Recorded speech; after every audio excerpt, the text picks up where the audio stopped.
How to pack properly before moving. Getting ready for a move to a new location is always going to make for a busy and stressful time.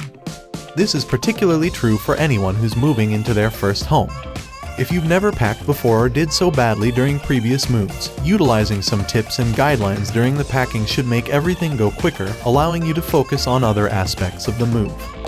For one, it's essential that you start packing early, preferably a few weeks before the actual move takes place. You'll be shocked by how much items you own and how long it takes to pack these items, so don't put this off until the last minute. Since you'll be starting early, pack the items you hardly use first. Buying a home is a costly investment, so you're likely looking for ways to reduce costs on everything else. If you want to save room in the moving truck or your personal vehicle, trash bags actually make a great alternative to boxes.